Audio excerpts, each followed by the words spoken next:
होगा, भला आदमी होगा, वो सीधी सादी भाषा में समझेगा, वो भोली भाली भाषा में समझेगा। हनुमान भोले थे, भक्त थे, और भक्त भोला होता है और कम भक्त कुटिल हुआ करता है।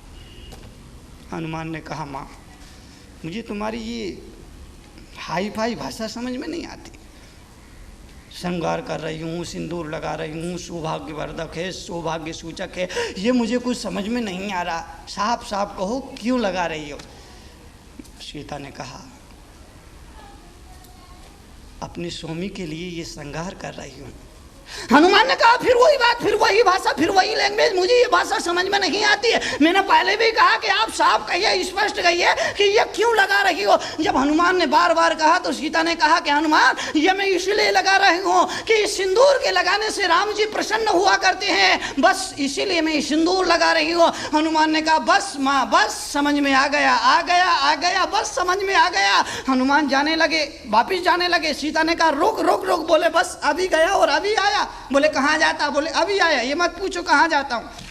हनुमान गए, 5 मिनट बाद लौट कर आए तो पूरे शरीर पर सिंदूर ही सिंदूर लग रहा था। आगे पीछे, ऊपर नीचे, दाएं बाएं, सब जगह सिंदूर ही सिंदूर उनने पोत रखा था। हनुमान ने पोत रखा था सिंदूर। सीता के सामने हनुमान जी अचानक खड़े हो गए। सीता ने देखा तो सीता तो घबरा गई, पहचान ही नहीं पाए कि ये भूत कौन आ गया है भभूत लगा करके। हनुमान ने सामने कहा, मत डरो मत डरो, मैं हनुमान हूँ। सीता ने कहा, हनुमान तूने ये क्या पागलपन किया, ये पूरे शरीर में सिंदूर लगा करके आ गया, इसकी वजह क्या, इसका कारण क्या है? तो हनुमान ने कहा, माँ तुमने थोड़ा सा सिंदूर लगाया है, तुम पर राम जी थोड़े प्रसन्न होंगे, और मैंने पूरे शरीर में सिंदूर लगा लिया तो मुझ पर राम जी पूरे प्रसन्न होंगे, मुझ पर ज्यादा खुश होंगे।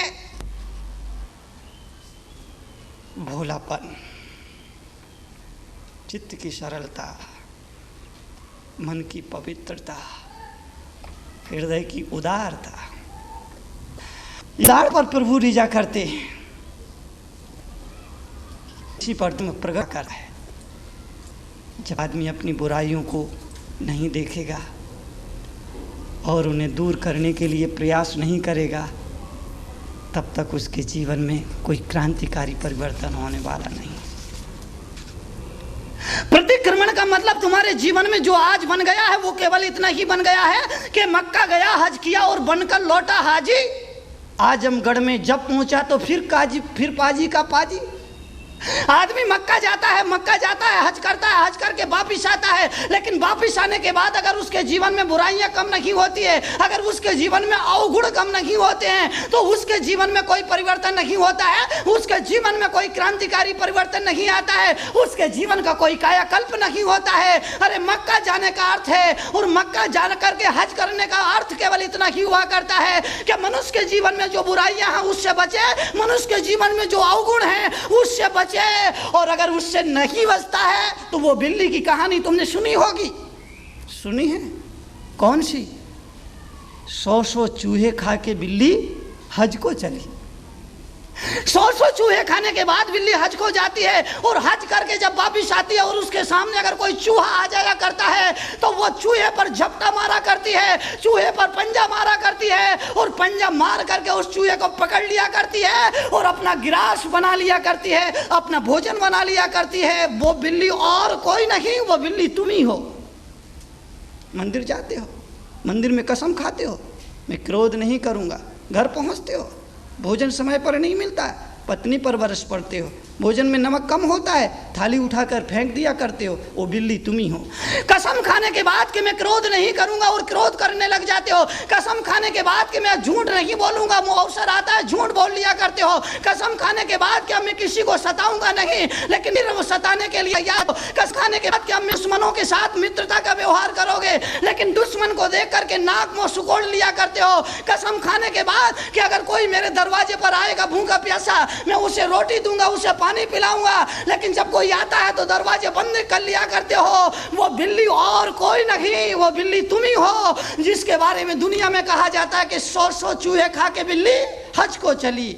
100 बार मंदिर हो आओ, 100 बार माथा टेक आओ, 100 बार किसी तीर्थ की यात्रा कर लो, लेकिन अगर अपनी आदतों को नहीं सुधारा, अपने संस्कारों को नहीं सुधारा, तो तुम्हारा तीर्थ यात्रा करना व्यर्थ है, मक्का जाना व्यर्थ है और मंदिर में जाकर के माथा टेकना व्यर्थ है, क्योंकि अपने संस्कारों को नहीं सुधारा। अगर तीर्थ यात्रा पर कोई आदमी जाता है तो तीर्थ यात्रा करते समय उसको यह संकल्प करना चाहिए कि अब मैं जीवन में कभी मांसाहार नहीं करूंगा। उस आदमी को तीर्थ पर जाकर के संकल्प करना चाहिए कि मैं जिंदगी में कभी मदिरापान नहीं करूंगा।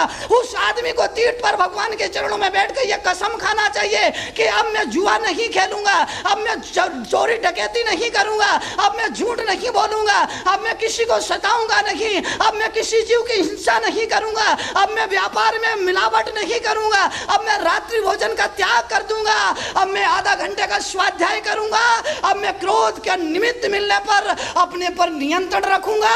अगर इस तरह का वो संकल्प करता है श्री जी के चरणों में बैठ करके उस पवित्र तीर्थ पर जा करके, तो उसका तीर्थ जाना सार्थक हो जाया करता है। उसका तीर्थ जाना तीर्थंकर बनने का निमंत्रण दे जाया करता है। और अगर ये संकल्प नहीं करता है तो मक्का गया, हज किया, बनकर लौटा हाजी, और आजमगढ़ में जब पहुंचा तो फिर पाजी का पाजी। जीवन में कोई परिवर्तन नहीं होगा। मेरी गुजारिश आपसे है, मेरा निवेदन आपसे है, गलती करो, गलतियां करो, 100 बार करो, 1000 बार करो, लेकिन एक गलती को दोबारा मत करो। बस इतना ही याद रखना। एक गलती को दोबारा नहीं करना चाहिए। मंदिर में जाने के बाद, तीर्थ यात्रा करने के बाद अगर आदमी सात्विक जीवन जीने का संकल्प ले लेता है, शाकाहारी बनकर जीने का संकल्प लेता है, जियो और जीने दो की शैली को अपना करके चलने का संकल्प ले लेता है, तो उसका तीर्थ यात्रा करना सार्थक हो जाता है। ऐसे लोगों को मैं जानता हूं जो तीर्थ यात्रा पर जाते हैं, जिनके पैरों में चमड़े के जूते होते हैं, जिनके कमर में चमड़े का बेल्ट हुआ करता है, वो आदमी तीर्थ यात्रा पर जा रहा है जो एक गो हत्या के लिए भागीदार है, एक गाय की हत्या में साझीदार है। अगर आप चमड़े का उपयोग करते हैं, चमड़े का जूता या चमड़े का बेल्ट पहनते हैं, तो आप भी गो हत्या में भागीदार है, आप भी गाय हत्या में साझीदार है। आपका तीर्थ पर जाना व्यर्थ हो जाएगा और मंदिर में जाकर के माथा टेकना व्यर्थ हो जाएगा और अभय के लिए दिया गया करोड़ों और लाखों रुपए का दान भी व्यर्थ हो जाएगा। गलती करो, 1000 बार करो, 100 बार करो, लेकिन एक गलती को दोबारा मत करो। बस इतना ध्यान रखना। भोला बनना, भोलानाथ मिलेगा, भोला बनना, भगवान जल्दी मिलेंगे। ओम नमः। क्रांतिकारी विश्व संत मुनि श्री तरुण सागर जी महाराज